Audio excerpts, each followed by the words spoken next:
Welcome back to Down Under Cruising and Travel. Now, we've been asked by a few people if we can do something on Noumea, and for the first time cruiser there, what to expect and what to do. Now, I'm going to split it into two pieces. The first part is arriving at the port and what to do and where to go if you just want to walk around town. The second one, I'll branch out into some of the excursions that you can do and who you can do them with. The first surprise will be if you're on a big enough ship, you'll be docked at a container port. There's a few photos coming up on the screen. If you're on a smaller ship, which is ideal for up in the islands, then you actually get to dock at the port itself, which is around the other side. There'll be some photos of that coming up soon. Now, if you want to see more like this, please subscribe, hit the notification button, etc. It really helps us out.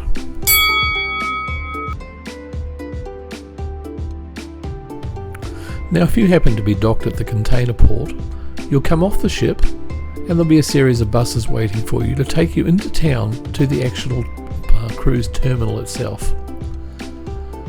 Now, it is a fully working container terminal port, so there is no way you can actually walk through there. It's far too dangerous. But don't worry, once you get on the bus, it's exactly 3 minutes until you get to the terminal.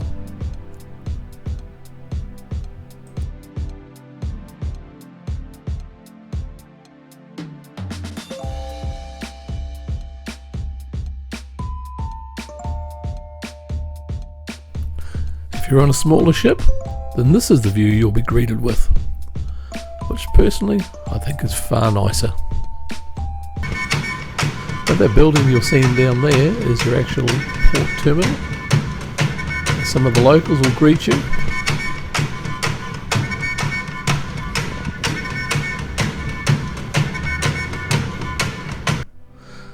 And once you're ashore, as you can see, it's not far to the container ship terminal. Now, this is your main terminal here. So you go into there. Upstairs there's a market. You can get money exchange for CFP or the French francs.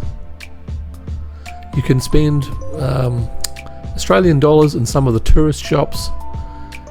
You can use most of your credit cards, but once you get out of town, please make sure you have the CPF or Polynesian francs.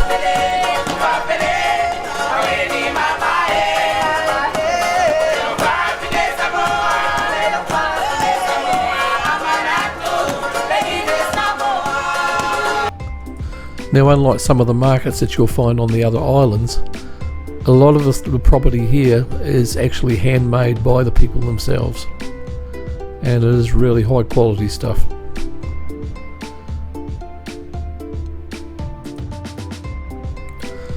Now, when you're finished indoors, you head downstairs and you pop outside, and there should be a little video pop up shortly.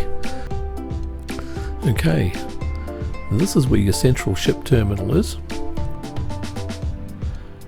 and a short walk, just one street down and across, is Lake Pixabay, the French patisserie. More about that later. Over here, Place de Cocotiers or Coconut Square. Where you can eat your patisseries.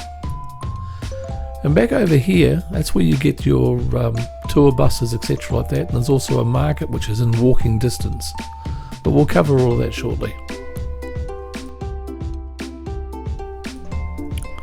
So anyway, you're outside and now you start to see where the buses are. Now, there's a multitude of different buses that'll take you around the plate, different tour companies. Live Eye is just one. There's about 3 different ones of these choo-choo trains. It's just a short walk around the corner to the markets.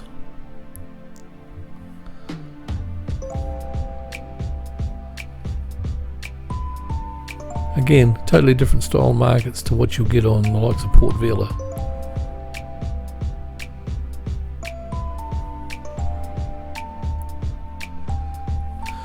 La Pixabay. Now, those rolls that are in the cabinet there for 840 or 940 francs, they work out at about $11.40 or $12.80 Australian. That gives you an idea of what it's going to cost you Food is reasonably expensive over there, so be prepared for that.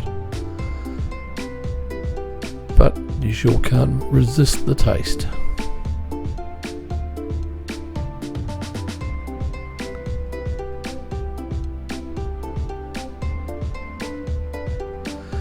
Now this is Place de Cocotiers, or Coconut Square. Now this is only 10 minutes away from the terminal, so it's very easy to get back in time to get on board. Now there's a multitude of shops and things around here as well, a couple of museums, and we'll call it quits here, and we'll go on with some of the excursions in the next one.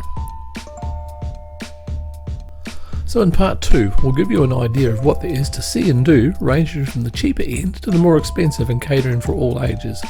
Whether it's just a simple choo-choo train ride, or you go to the zoo, the aquarium, or the cultural centre. It's all in part 2.